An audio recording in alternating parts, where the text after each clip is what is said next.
Hey everyone, Michael here. Kevin O'Leary continues to make blunder after blunder while on CNBC. Before we watch this video, please make sure to subscribe, and then you guys could see how this whole thing breaks down. Thanks. Time goes so quick. It seems like only yesterday, I was totally arguing with you on Squawk Box. You went from Charlie Munger's view on Bitcoin to Michael Saylor's view on Bitcoin. And I actually kidded you about it. I said, who are you? You may know nothing, but you're never in doubt. You're so strident when you said it was just worthless and rat poison. And then 6 months later, you're like this Bitcoin bull. So I didn't understand that conversion. Did that conversion coincide with the 15 million that you got from FTX? No, I was investing 3.5 years earlier than that. I changed my mind back in early 2018 when I saw the regulators in jurisdictions like Canada, Switzerland, and Abu Dhabi start to change their minds. But I'll tell you what really got me investing, Joe. You know, I mentioned these guest lecturing things I do. They're usually to graduating cohorts of engineers. And so these are classes at 6 to 9 at night. And these are the best and brightest at MIT or in business school at Harvard. I started to notice back in 2018, I'd say, okay, wait, where are you guys going? Where are you going? Because about a third of the class will create entrepreneurial efforts and they'll start businesses.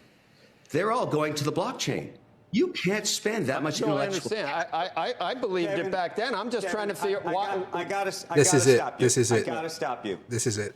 You just said you made this conversion in what year? I think it was 2018 I started investing, yeah. I think it was 2018. Just for, as a point of fact, for what it's worth, May 14th, 2019, you came on television and called Bitcoin garbage. Then I'm wrong. It's the year later. And keeps it in I'm terms sorry, of guys. keeping the time. But also, Kevin, so prior to that, you hadn't looked at it at all. I wonder about Munger. I wonder about a lot about it. Most of the people that call them Beanie Babies have never looked into actually how it works. Had you not looked into it, and yet you had those very strong opinions? We're going to watch the rest of this video, but isn't it crazy how these guys are holding him more to account than Congress did when he was just in front of the Senate just a few days ago? It's absolutely absurd. Opinions about I remember, I think it was 2017, coming on Squawk Box talking about the tokenization of a hotel in New York. And the regulator let me know right after that they were not okay with that. And that was the beginning of realizing, wow, things are tough out here with this crypto stuff. Right. But maybe you're right, Andrew. Maybe I started 2019. But the point is, was long before I became a paid spokesperson, years before. So it didn't change my mind to be paid or, go through that whole process. I'm an advocate of this because I think the productivity available in crypto and particularly payment systems looks extraordinary. And I understand the incumbents and the banking system is really trying to shut this down. But the fact is, it's a threatening technology and disruption's always abhorred by the existing incumbents.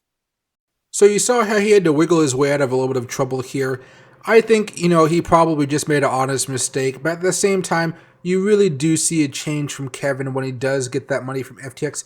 He really starts to pump the exchange. I don't know if you guys actually watch these forums or debates that go on that are paid by the banks, and they just have a whole bunch of people come in and get the high speaking fees. Most people do this in the Wall Street world. You really started to see him say, I want all of my money in FTX. I trust the people at FTX to tell me what to buy because I don't even know what to buy. Those experts over there, they know exactly what I should be buying, and I'm going to be happy about that. That's what's kind of leading to the downfall here of Kevin O'Leary. He's doing tons of spits and spats with other people out there like BitBoy and whatnot. That's like two slugs going at it. It's a whole hot mess, and nobody looks better coming out of it. And I think he has a lot more to lose, honestly, than BitBoy Crypto does. BitBoy, he's kind of on the sideline of the industry. He gets asked to go to events, but I think if you ask most people out there, he's probably not a trusted source of information, right? He's a great entertainer, but maybe not the trusted source for information. Whereas you think of Kevin O'Leary, he's what you might call a rich celebrity, like, Shark Tank. He has a couple other new CNBC shows out there. He's on CNBC, the business side of the network all the time. I think there's going to be a lot more scrutiny coming out of him, at him over the next few weeks. And if this case does go forward and we do have, discovery, I think you're going to see a lot more issues where, unfortunately, or fortunately for us, I would have to say, we're going to get to see some of those messages, those emails, those texts, in which case we can see, hey, did he really take a tone difference, or did he go against what he said before, all of those things are going to come up and it's going to be scrutinized time after time after time.